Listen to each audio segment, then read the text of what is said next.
e o Grêmio foi eliminado da Copa do Brasil pelo CSA. Veja o que Mano Menezes falou. O futebol não é um lugar de justiça, né? Se fosse de justiça, teríamos feito um gol hoje. Fizemos. Achei que a equipe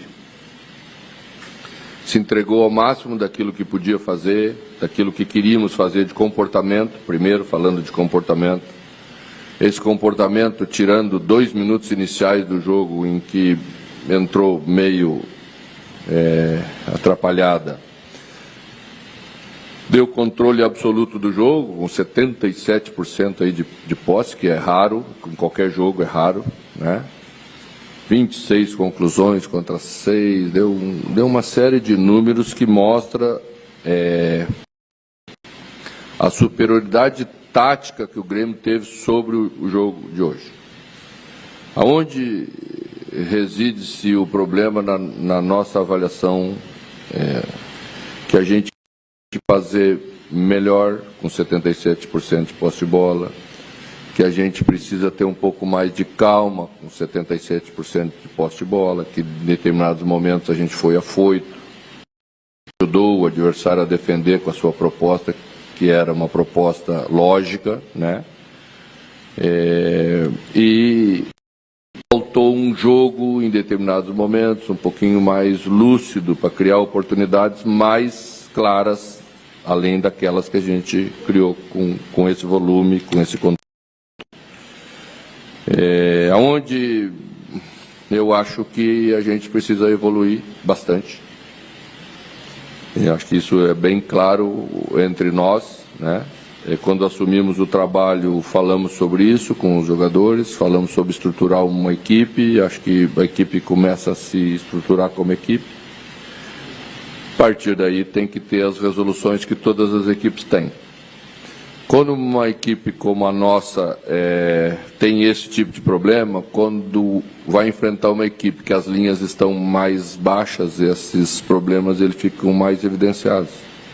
Quando você vai jogar contra uma equipe que tem mais espaço em campo, às vezes não aparece tanto. Então é isso que a gente tem que resolver, é isso que estamos trabalhando. Mas vou ressaltar que a equipe se entregou ao máximo para tentar desmanchar a vantagem de 3-2, que na minha opinião foi deixado acontecer em 5 minutos de jogo lá,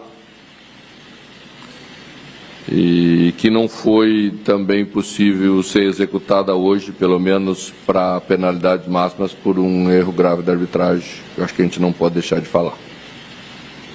Mano, desde que tu assumiu o Grêmio, hoje o Grêmio está na zona de rebaixamento do Campeonato Brasileiro. Em 9 jogos sob teu comando, o Grêmio venceu 1 partida.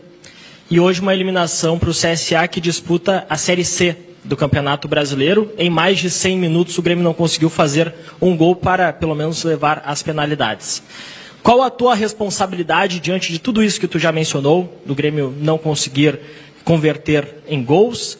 E como acreditar que tu é o técnico ideal para tirar o Grêmio desse cenário incômodo na temporada? Tu já acha que deve mudar? Não posso opinar daí. Minha pergunta é para ti. Se tu levou o assunto para esse lado, tu já deve estar com uma tendência, né?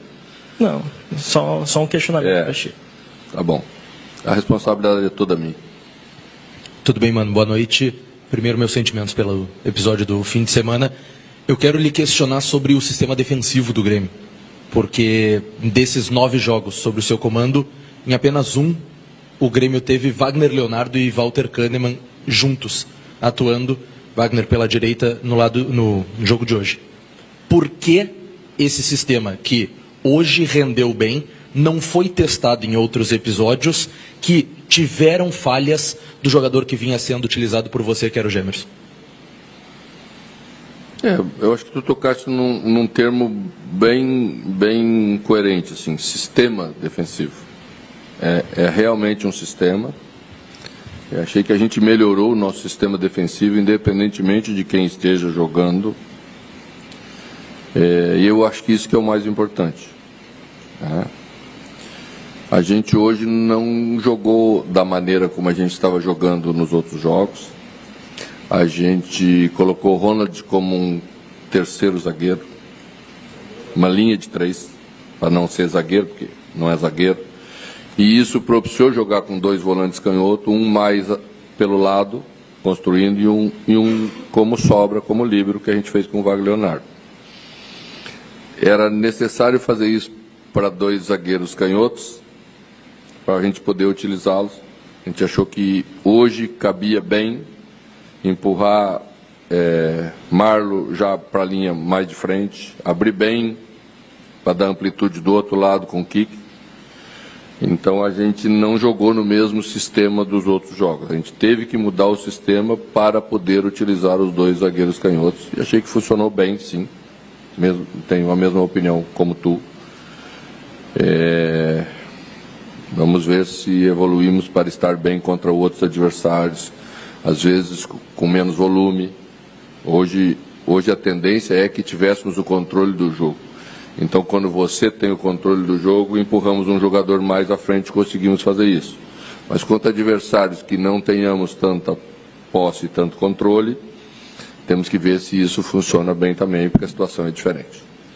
Mano, aqui, um gancho sobre essa resposta do sistema de defesa que você explicou agora e tinha explicado em outra oportunidade, e até no Fluminense, quando tivesse 2 zagueiros canhotos, também fez uma adaptação ali para esse jogo. 2 zagueiros canhotos? Acho que foi no Fluminense ou no outro, ou no Cruzeiro, que você usou um exemplo em uma outra coletiva, que fez uma adaptação para poder usar esses 2 zagueiros canhotos.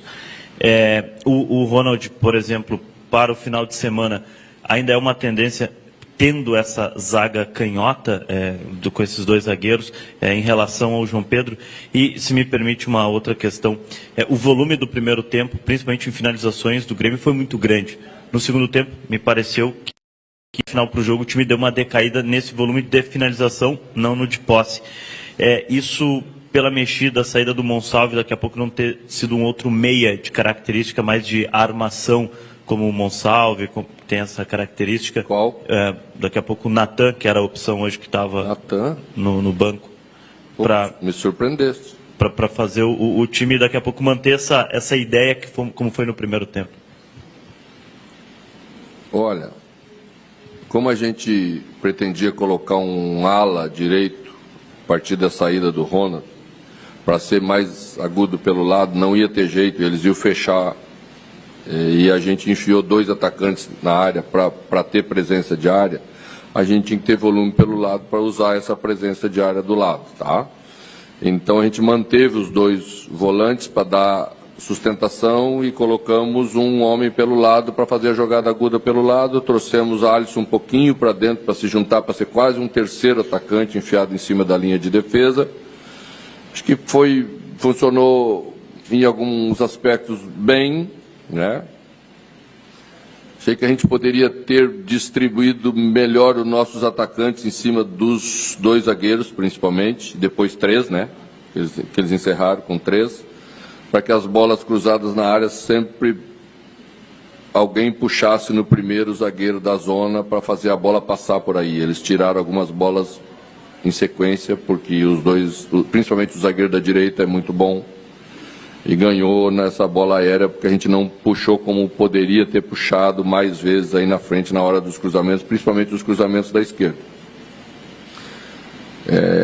Treinamos um pouco ontem essa formação final, com ala e com 2 homens enfiados, tá?